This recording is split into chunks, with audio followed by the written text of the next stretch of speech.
Mug Music. I hope you're doing well today. I'm doing fine.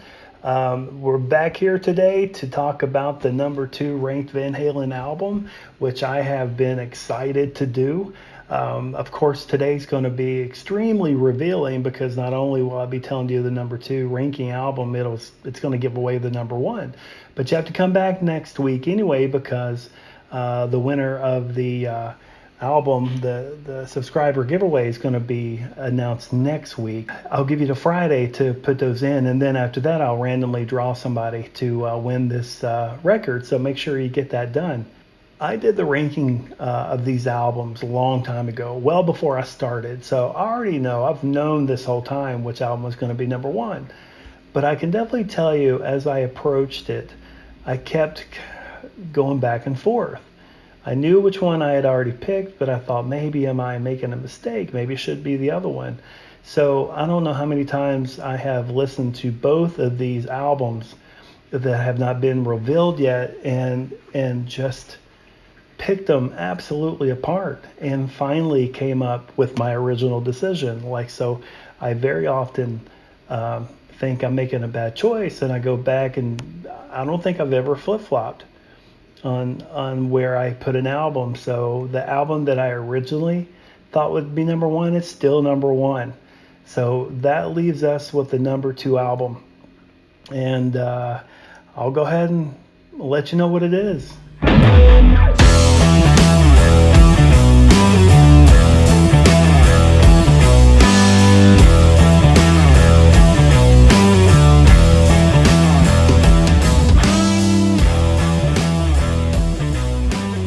The number 2 album is going to be 1984.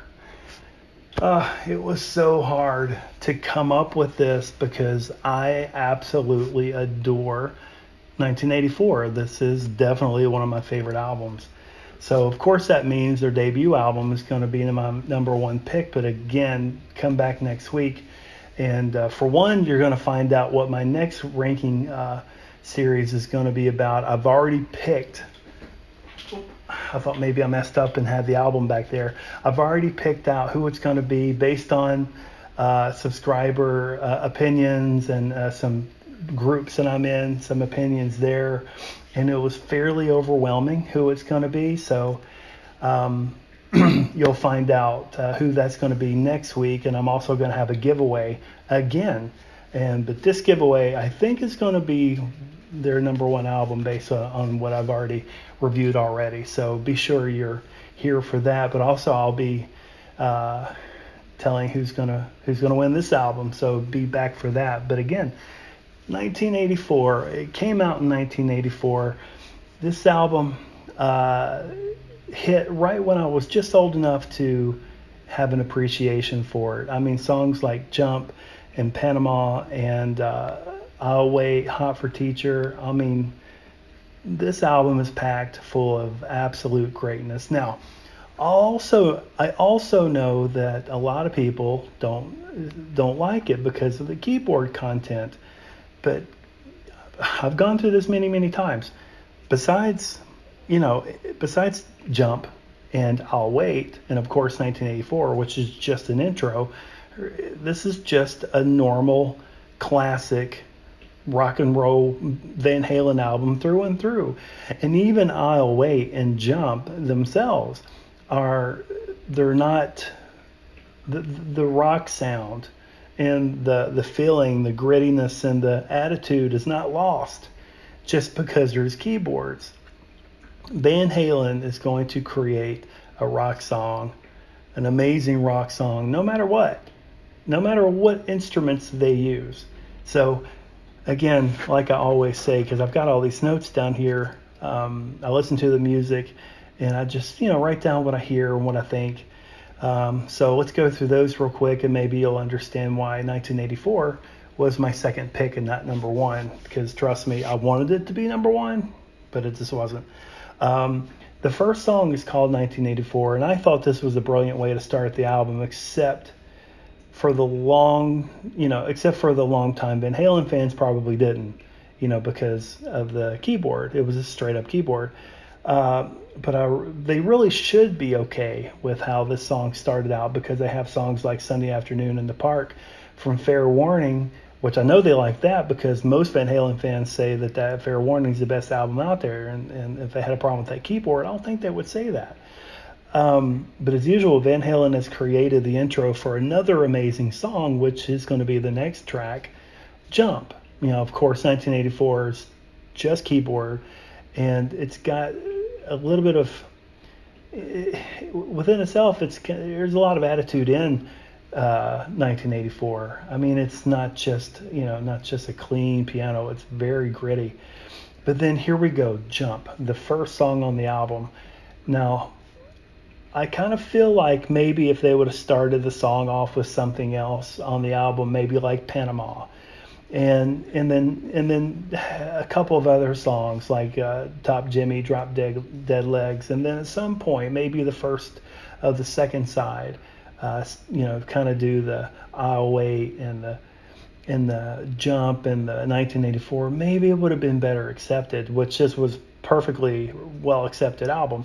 But I just think maybe people would complain less about it. But Jump being introduced by the first track, 1984, made it a whole lot easier to take in. It was easier to acclimate because of 1984. And again, I say that knowing that people are okay with the song from Fair Warning that's nothing but a keyboard. So I'm just trying to put myself in those people's shoes and decide they would have been okay with it. They should have been okay with it. So here comes Jump. This song is probably one of the best ever songs by Van Halen. It's not really their fault that it was such a hit. I mean, I think Van Halen's just doing what Van Halen does, and being a little bit of experimental, throwing some keyboards in there and just doing what they do, and boom, one of the best songs of the 80s.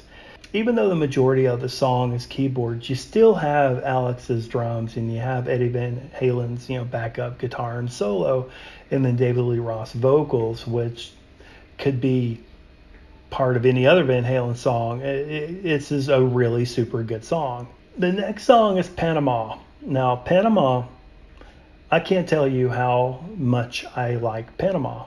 Panama is probably my favorite Van Halen song that exists. This is one of those songs that everything just aligned and fell into place perfectly. Everything about this song, to me, is perfect. It's got the perfect riff, perfect drums, perfect arrangement, perfect vocals, perfect chorus, perfect solo. I mean, everything.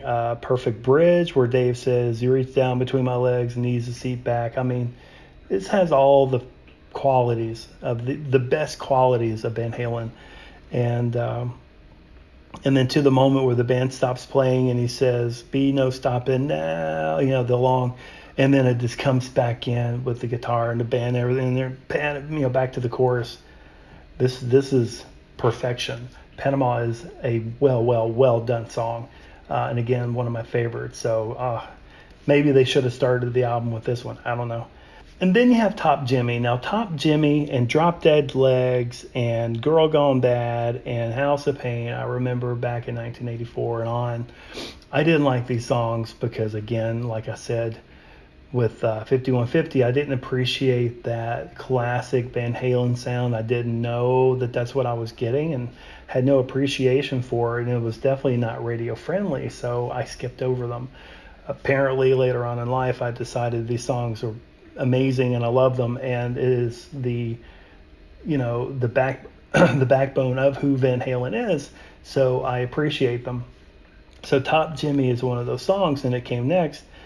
That comes in with Eddie playing harmonics and then another guitar parts, proving that there were overdubs here. And this is what real Van Halen sounds like to me. This is the real stuff. Great sound, has an exceptional solo. But I can say that the song would not be the same without Michael Anthony's backup vocals. That takes the cake. I mean, it would still be good if he weren't there, but he made this song special. So Top Jimmy, fantastic. And Top Jimmy's a B-side. I mean, it has to be, right? Because they released 4 albums, and then there were 4 B-sides. I feel like I don't know if I got them all. I had 1984, and I had Panama and I'll Wait. And I feel like the B-sides were just other songs, but I didn't buy Hot for Teacher, so I don't know what the B-side was for that. See, this is just coming up. I could have looked this up, but I didn't know. If you know, let me know. Comment in the comments down below. Let me know what the B-sides were for all these. We'll talk about that. That'll be fun. And then after that was Drop Dead Legs. Now, Drop Dead Legs, great guitar sound to start, and then moving into this kick-ass riff, maybe the best riff on the entire album. Oh, God, I love the song. Perfect vocals by Dave that matched Eddie's badass attitude. And then the arrangement is perfect. And I like the breakdown that builds into Eddie's solo. And, of course, more overdubs. And which is, perfectly okay. I mean, you only have one guitarist, so kind of have two at times. But this song is the song that I like to play the loudest on the entire album. Panama too, but Drop Dead Legs, something about the guitar sound. I love this. I love this song. Love it. Absolutely love this song. And then the next song after that is called Hot for Teacher. Hot for Teacher. You have that iconic drum by Alex Van Halen, and then you have Eddie Van Halen just shredding throughout the whole album. But this Hot for Teacher, I talk about the drums with Alex. This is kind of, hindsight, after the whole catalog's been released, this is kind of the song all the other double bass drum songs are kind of matched up against. When I hear them, I compare them to this one. So this one is like the ultimate for me. And it takes over a minute to get to the first verse because there was just so much they wanted to do, and they wanted to talk and cut up and have fun, just set the tone for the song, which was pretty good. I just watched the video the other day. It's so funny. You had Waldo going to school, and it's fun. It's a fun video. This is how 80s, especially hair band videos used to be, and they were just pure fun. They don't do that anymore. Videos suck now. Then you have I'll Wait.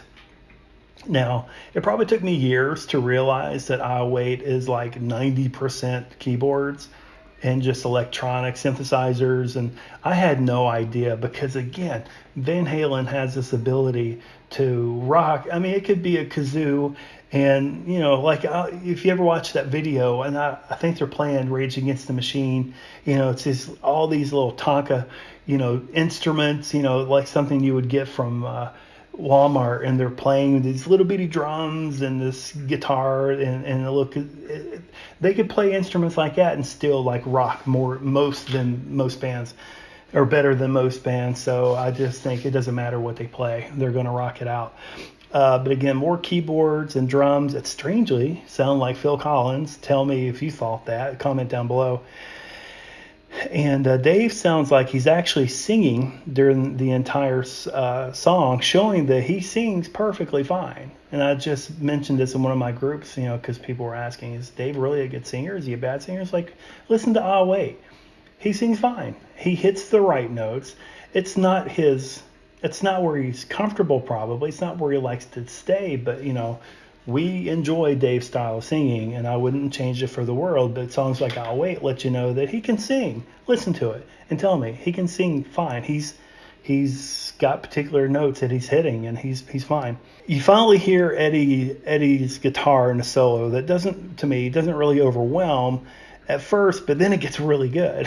So it kind of, you think at first, oh yeah, it's great, just like usual. And but he uses different effects and tones throughout the video. If you've noticed that, I think it changes a few times, which is very nice. And but again, it may be one of the most keyboard used songs that they do. It's pretty phenomenal how much keyboards they use and how little like normal Van Halen they sound. But I'm not disappointed. They even released that album or that song. So the next one is called Girl Gone Bad. This intro is amazing. It's one of my more favorite intros to a Van Halen song. It's just, songs like this let you know that they're just not, it's like, all right, let's do this and this and this and this, and we have a song. Yeah, they were really creative. it sounds like everybody's kind of just doing what they want to, and but building, but trying to be creative and work with each other. I'm sure that's not what they're doing, but I just get that feeling when I hear it. And then Dave comes in singing the song like his song could have been on like Eat 'Em and Smile. It's that kind of Dave style of singing. And the song has so much going on and so much style and everybody's personal touch that it makes the song super, super amazing. And then there's a lot of really good bass work by Michael Anthony and overall great arrangement. Um, I've watched other musicians. I saw this the other day. I think it's 4 musicians, actually the same setup as Van Halen, but everybody's quarantining, so they're in different parts of the world or different houses or whatever, and they start playing the song. And I was like, you don't really realize how difficult a song is until you see people playing it up close and everything they're having to go through. And especially timing, because I know when it comes to Van Halen music, timing's very important. You don't have Alex Van Halen sitting in the back just doing boom bop boom bop. That's not what he's doing. He's got a particular sound that he creates. Eddie Van Halen has a particular sound that he's creating, and Michael Anthony has a particular sound, and Van Halen sings in a very particular way, and all these have to go together and they have to work. But these guys, they learned how to do it, and they did it, and it just made me that much more impressed with the song, because it was difficult and they pulled it off. And when you pull it off, you realize when you're listening to a song, you're actually listening to people playing guitar, playing bass, playing drums, and they're making these sounds. It doesn't just appear out of nowhere. These are people actually creating this, and they're doing it together, which to me is an extremely emotional situation. I love music that much, but it made me appreciate it. So I really like Girl Gone Bad. Then after that, you have the last song on the album, which is called House of Pain. Now, House of Pain is actually the first song that I'm just kind of like, it's okay. I'm not really a fan. I'm not a fan of the first 10 seconds of it. I don't like the way it sounds, but I do love the guitar sound throughout the remainder of the song. So I do like the song. Also, I'm not the biggest fan of how Dave sings the song. I feel like his vocals are almost passive, and I don't feel like the way he sings it is exactly matching up to how Eddie Van Halen is playing it on guitar. You don't have that same feel. So it's just like they had two different ideas on what the song should sound like, and I think I kind of messed it up a little bit. And last, I like that great double time that they do. There's a lot of different, it's almost like a time signature thing, but I'm not exactly sure. I've not looked at the music. But they go into like a double time, then the solo is amazing, and then the drum beat changes again at the end. I just love this song. I love how they did it. I love how they arranged it. I love everything about it. I just don't like Dave's vocals. I don't think it's just not my favorite. Again, I find it to be passive, but that's it. That's the whole entire album. That's everything I think. Again, trying to debate if it should be this one or the debut album, it was just really hard because they're both really, really super good albums. And here is an example of my favorite not getting in the way, my personal opinion not getting in the way, me actually picking the album that I really feel like is the best album. So hopefully that continues with my ranking system. Yeah, because I tell you this, my next band that I'm going to be ranking is going to be difficult. I know of them. I've listened to them my whole life, but I've never really had the chance to deep dive into a lot of their albums. A few of their albums I've bypassed on purpose just because, what I've heard wasn't the best. But I think there are a lot of really good things on all the albums that can be offered, and I want to definitely make sure I'm hearing those. But, this is one of the greatest bands of all time. And when it's the greatest band of all time, a legendary band like this, it's like, it's really difficult. I mean, all their songs are special. So it's really difficult to differentiate between what I would consider legendary or fantastic or great or just good, which is great. I mean, I would listen to an album that was just good. But I've got my work cut out for me. But anyway, 1984, Again, this was a Eddie Van Halen project. It's something he wanted to do because of Diver Down. He didn't like Diver Down. Dave had complete control over that album, and it just wasn't his favorite. Didn't like playing it. And this was one that he took over. He had his own studio and just really went all in. Now, one thing I noticed, and one thing that kind of hurt this album to me, is as great as it is, I found this album to almost be one-dimensional, which is crazy because it's not like you think that when you hear the album. You're just like, great song, great song, great song. Oh my God, this is great. But it's really one-dimensional, and I don't feel like the debut album is. I think they kind of touched on a lot of different aspects of music, and that variety made me a little bit more used to it. If you hear my daughter, she's in there playing Xbox with all of the emotions. So sorry if you hear her. She's playing Fortnite or something. It's funny to me. But anyway, that's it. That's my review of 1984. It hit number 2. Come back next week to check out the number 1 album and find out who wins the album back here, Women and Children First. And make sure that you're making comments on all the Van Halen videos all the way through Friday. Friday's going to be the cutoff. And don't forget, I got my brand new website, redmugmusic.com. That was really fun to make. I'm going to expand on that. All my videos are there, and also there's a blog there that's going to have a lot of my show notes. These notes that I make here is what I post there. Plus, I've got album reviews. Just did one. You should check that out. I got Red Mug Music, or at Red Mug Music on Instagram, and I also have Facebook.com/Red Mug Music. Got all these social medias and websites, so check them out. Support us if you don't mind. I would definitely appreciate it. And if you haven't subscribed, do that. Subscribe, share the videos, let all your friends know. We're still young, we're still small. I've almost reached 100 subscribers, which is amazing to me. And I know it's not like millions like a lot of people get, but I appreciate every single one of them. So thank you very much. And that's why I'm doing my giveaway, subscriber giveaway. Thank you for being there and us doing this together. But anyway, that's going to be it for today. Hope you had fun. Come back next week. I can't wait to see you.